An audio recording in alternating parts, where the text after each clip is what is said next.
We are in the Truth Lounge where the truth has to be spoken. I know we are here to talk about the Unapologetically You podcast, but who is Iris Shepard? Well, depends on what day it is. But more importantly, um, with me, like growing into myself, I'm realizing I have the loyalty, the love, the genuineness, as my mother gave me. And I have the raw, real, uncut version my dad gave me. So honestly, it depends on you. Whatever energy you bring to me, I've learned that's the energy that I'm 9 out of 10 returning, or at least that used to be what I stood for. Question: Life of Iris, past and present. What is the difference? Well, lately I've really grown into knowing I'm my own best friend. I'm my truth. I'm my story. So back then, I was basing who I was on who I thought I should be. I thought being a real, honest, loyal, genuine person would get me that in return from people, but life taught me different. As you are 40 now, what parts of you that you are in love with now that you are a 40-year-old woman? All parts. Because I guess I feel like I have a lot of knowledge, I have a lot of street sense, I have a lot of just education. I'm not naive anymore. Like a lot of things, I done been around the block enough times to know right from wrong. I feel like I'm learning the game for real because being real, isn't always respected. So it's knowing when to talk and when not to talk, when to speak up, when to be quiet, when to put your time and energy into things, when to let things go and do it my way. What does friendship mean to you now compared to a few years ago? Mm. I don't believe in friendships anymore. I'm gonna tell you why. Um, that that can change in a blink of an eye. Um, I believe in what people give you. So if we say like friends sometimes comes with requirements, it comes with I don't like her, you don't need to like I ain't with all of that. We're gonna love on each other and it's gonna be what it is. You know what I'm saying? Like we rocking with each other. We don't gotta call each other friends for us to be loyal and respectful to one another. So friendship, I done learned the hard way, but I'll take I'll take the most broke down, roughest person and see something in them that they don't even got or don't even see in themselves. And I'm like, we can't, as long as I love on them, they're gonna be real with me. No. I done got disappointed too many times.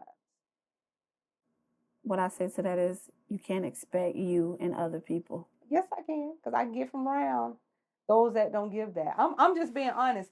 It's yeah, you can say that, but if I like flowers and you like flowers, go hang with people that like what you like-minded people. If we can't be like opposites attract and respect each other as what we like mutually, then we don't need to be. And that's with everything and everybody. That's how I see it at this point. Do you think friendships are genuine now? They can be, to each his own. You know when you being real and when you being fake. Okay. What's the best advice you've learned about handling people's opinions? I don't. I mean, it's your choice. You'll learn. If you know what I'm saying, if you come around me long enough, you'll get to see for yourself.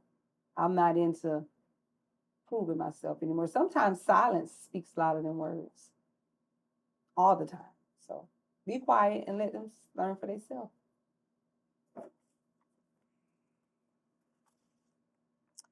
How do you stay focused on becoming your better self? talking to myself a lot. Like, we know we're not going to go over there because you might go over there thinking you know how to handle the situation and it escalates into something else. I know my triggers. So I've learned to just be quiet and let it play out. So now, when did you learn and figure out what triggers you the most? It's kind of funny though. I got into a fight one night because I never started a fight, but I would never run from a fight. And my last fight, I was like, girl, you almost went to prison 3 years and you out here fighting again. You know what I'm saying? I learned then, know your boundaries. Stay completely away from situations that may escalate. Because a good girl facing prison time, it's unreal. The plan was always there. I just fell into it. So, yeah, that was a valuable life lesson. Lessons come in all shapes and sizes. Definitely. So, what motivates you to show up every day? Show up as Iris, show up as the mother, show up as the boss. So when I became honestly dealing with the deaths of some relationships in my life that I just didn't want to accept, that's coming from my dad, my uncle, my supposed to be best friend, to even some just people that were not my best friends, but like cool with me. You know what I'm saying? When they just decided to like believe somebody over me. Dealing with that heartbreak, because it bothers me on another level when I really do care for you. Just learning to accept that. And give me your question again so I can. What motivates you to keep showing up for you? Oh yeah, I have my kids to be an example for. So I don't want my oldest child fighting.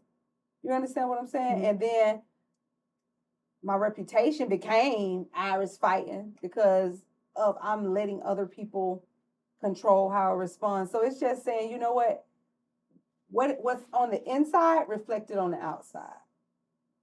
And so How do you practice self-love or self-care when things get hard? What are your go-to things when my tribe, I have some people that'll keep it real with me, even if it hurts my feelings. Um, Knowing that some things are seasonals or tests or trials. So I know what my goal is. I know where I'm trying to go, and I know I don't have long to get there. So no procrastinating anymore. Because I'm a I've used to be a procrastinator. the tongue is powerful? You used to be a. So what is every day for Iris? What does Iris do every day? What is Iris schedule? What is Iris every day? Focusing on all the things that I said I was going to be doing, making them a reality. Down to the Unapologetically You podcast. It was a thought. So I learned to write it down to make it a reality because it's in front of me. And I learned to build on it to make it an existence. What do you value most in the people you keep close? Their honesty. I don't care if I don't even like what you're saying. I respect you being real. Tell the truth. It's your truth. I might not agree with it, but I'll come back to you full circle when it becomes my reality and my truth and say, you know what, I didn't want to believe that, but you're right. I own it. I was wrong. I'm sorry. I do say I'm sorry. And I think a lot of people get away from that now. Like TV and the internet, all that allows you to live who you want to be. And some people will know they did wrong and they'll just stick with they no nobody's it don't look like I'm wrong, so I'm gonna stick with this. No, I still believe in saying sorry if you're sorry. What's something that you learn from the people around you that really love you? What's something that you take away from each person that you have in your life? That they know my heart. The people that really, really, really are my people, they know me. And they know I'm not perfect. I make mistakes, but they know, like, you know how you say, I heard something about you? No, I know Iris. She wouldn't do that. And then they give me the grace or give me the time to be like, I ain't gonna lie, I did that. I'm wrong. I can, I can be myself and tell them the truth. What's something small that makes you smile? The smallest thing that makes you smile. And these times, what is the smallest thing? My podcast, doing it myself. I hate working by myself. I hate doing things by myself just because I feel like, hey, we can all be great if we just hold hands. And I'm learning that no, you just sometimes got to do things by yourself. Everyone's not meant to go on a journey with you. How hard we may want them to come with us, everybody's not meant to come with you. And that's something that everybody needs to learn. And it's okay, but some things you have to do on your own. So when it messes up, if not even speak that in it, but if it folds, it folded because you did it and not nothing else. Absolutely. Okay. What's your favorite way to reset, recharge your energy? Makeup and hair. I think hair and makeups make any woman feel good. Or going to sleep, taking a nap. I take a lot of naps. And I start over. I'm telling you, some days are just like we done for the day. And then I wake up the next day with, okay, we got to get back to it. Have you ever felt depressed or down when trying to accomplish something and it's just not going your way? All the time. I just take a nap and get up and start over. I just know I've learned that again at 40, the time has told, like I've made it this far. I've been in a space where I lost completely everything off of a person telling a lie on me, trying to set me, like put me in prison. And I fought my own case like a lawyer. I could have been a lawyer. I started completely over, moved to a new city, everything rebuilt. And so I learned with that strength, I'm good at doing a lot of things. I don't have to go out here and turn a trick to get my next meal. I can do hair. I can create, cook. I'm a hustle before I fail. What kind of impact do you want to make on people? What is your goal for people? For them to love themselves, for them to know that self love can get you anywhere.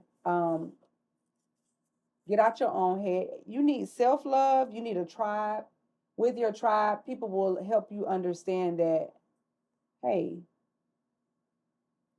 this ain't just my problem, or somebody had this same problem and it was bigger than my problem. It's about being positive, fulfilling your dreams and your destiny. What are you aspiring to be? And I aspire to be a legacy, leading legacy for my kids and for my community, and knowing that I came from the projects. But you wouldn't know that if I didn't tell you that. I'm not going to have that bleeding out of my hair color and bleeding out of my outfit and out of my conversation. Like, I'm very intelligent. And I'm going to show that more than showing the defense mode this second time around. So you were previously a part of the P Room podcast. Could you tell me what happened with that? Again, I knew going into the P Room that I'm optimistic with my thinking. So I'm like, hey, I got this creative vision. And a mutual, like some of the other girls had the same idea because we had very good conversations. So I was very excited about sharing these conversations because I just don't feel like the world, the generations these days, face these truths or like have these deep conversations. So we did a very good job of having the conversations in a very short time of hanging in the group. And so once we got into having them conversations, and I'm like, I want to do business. Like we done did enough of gossiping. We done did enough of talk about boys and wasting our time. Let's build something big here. We can get rich off of this. And so we prayed and we did a very good job getting started. But I think each person knows what they did. Like, I can't say it was one person anymore. I can't say, that's like I like apples, I like bananas, I like carrots, I like all these different things, but when they sit around each other long enough or they be around each other long enough, what do they become? So I can't specifically say I know you did this wrong, but I have my thoughts of what went wrong. And I feel like I did all I could do. I feel like I could sit to the table and have that conversation. If if ever came to anybody didn't agree with what I said, but each person individually knows what they did wrong to create the demise of the hero. What's up, y'all? So as we tape our first, actually not our first, but one of our first of the birthing of the Unapologetically You podcast, I got so much in store for y'all, like my merch. It'll be on the website. Also, grab the email on the back of the recording. Send me some information about yourself if you'd like to be a guest. Also, some questions, what you'd like to see, and share and subscribe.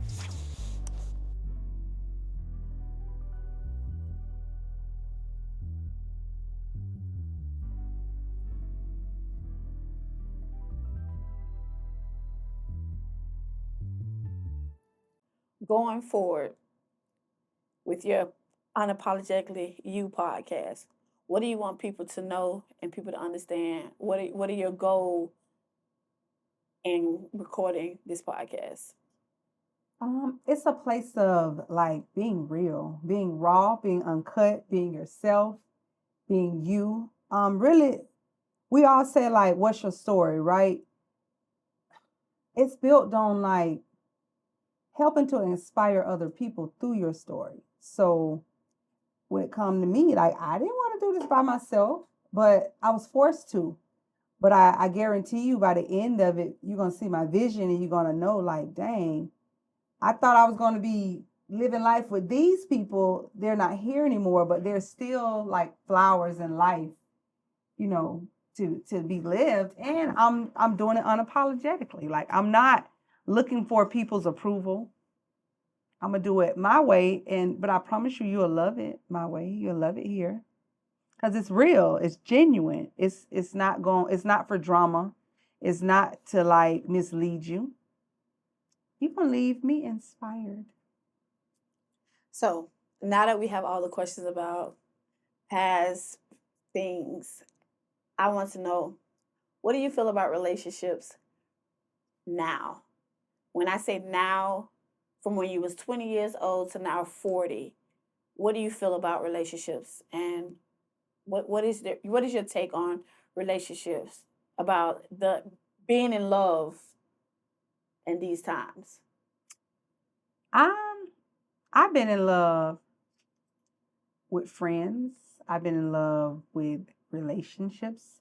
I've been in love a lot of times, and I am a hopeless romantic. I will still be in love, but I will learn to not hold on to things as long as I was, not to be like my new slogan of when I turned 40 was life is simple, it's not complicated. You're gonna have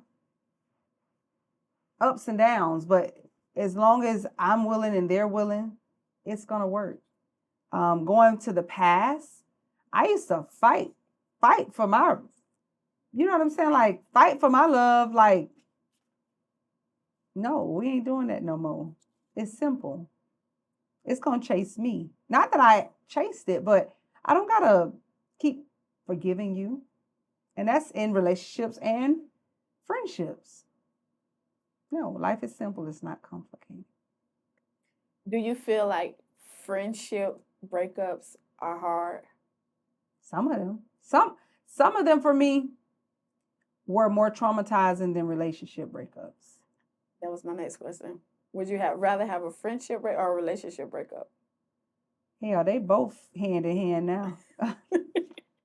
They're both hand in hand now because honestly, I felt like the friendship used to be like the glue. Because them boyfriends, they're going to come and go. They're going to do stuff and get your time wrong and they're going to go. But then when I realized people in itself would see your weakness and bank on that,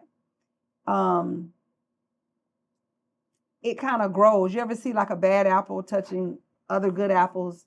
Then it might turn that apple bad and turn that apple bad and turn that apple bad. So before you know it, had a whole bag gone bad. So I've learned to say, let me be more of a leading example to set the record for everybody. I'm not gonna continue to allow my relationships to let people think that it's okay to mess up and be forgiven.